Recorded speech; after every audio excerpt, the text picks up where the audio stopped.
देवी पुराण के अनुसार जब सती के पिता दक्ष प्रजापति ने यज्ञ का आयोजन किया तो उसमें अपनी पुत्री सती और दामाद भगवान शिव को निमंत्रण नहीं दिया था। यज्ञ के बारे में जानकर सती बिना निमंत्रण के ही पिता के यज्ञ में जाने की जिद करने लगी। तब भगवान महादेव ने सती से कहा कि किसी भी शुभ कार्य में बिना बुलाए जाना और मृत्यु ये दोनों एक समान है। मेरा अपमान करने की इच्छा से ही तुम्हारे पिता ये यज्ञ कर रहे हैं। यदि ससुराल में अपमान होता है तो वहाँ जाना मृत्यु से भी बढ़कर होता है।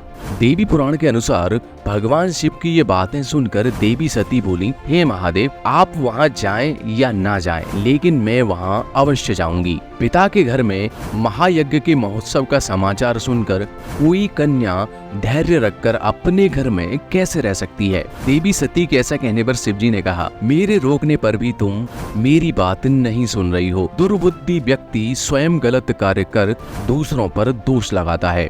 जब मैंने जान लिया है कि तुम मेरे कहने में नहीं रह गई हो तो अपनी रुचि के अनुसार तुम कुछ भी करो, मेरी आज्ञा की प्रतीक्षा क्यों कर रही हो। जब महादेव ने ये बात कही तो सती क्षण भर के लिए सोचने लगी कि शंकर ने पहले तो मुझे पत्नी के रूप में प्राप्त करने के लिए प्रार्थना की थी और अब ये मेरा अपमान कर रहे हैं, इसलिए अब उन्हें अपना प्रभाव दिखाना जरूरी है।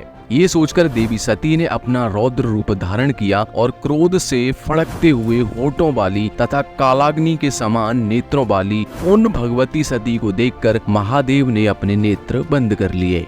भयानक दाढ़ों से युक्त मुख वाली भगवती ने अचानक उस समय अट्टहास किया, जिसे सुनकर महादेव भयभीत हो गए। बड़ी कठिनाई से आंखों को खोलकर उन्होंने भगवती के इस भयानक रूप को देखा। देवी भगवती के इस रूप को देखकर भगवान शिव भय के मारे इधर उधर भागने लगे। शिव को दौड़ते हुए देखकर देवी सती ने कहा, डरो मत, डरो मत। ये शब्द सुनकर शिव अत्यधिक डर के मारे वहाँ एक क्षण भी नहीं रुके और बहुत तेजी से भागने लगे। इस प्रकार अपने स्वामी को भयभीत देखकर देवी भगवती अपने 10 श्रेष्ठ रूप धारण कर सभी दिशाओं में स्थित हो गयी। महादेव जिस ओर भी भागते उस दिशा में वो भयंकर रूप वाली भगवती को ही देखते। तब भगवान शिव ने अपनी आंखें बंद कर ली और वहीं ठहर गए। जब भगवान शिव ने अपनी आंखें खोली तो उन्होंने अपने सामने भगवती काली को देखा। तब उन्होंने कहा कि श्याम वर्ण वाली आप कौन है और मेरी प्राण प्रिया सती कहाँ चली गई। तब देवी काली बोली, क्या आपने सामने स्थित मुझ सती को आप नहीं देख रहे हो? ये जो अलग अलग दिशाओं में स्थित है ये मेरे ही रूप है। इनके नाम काली,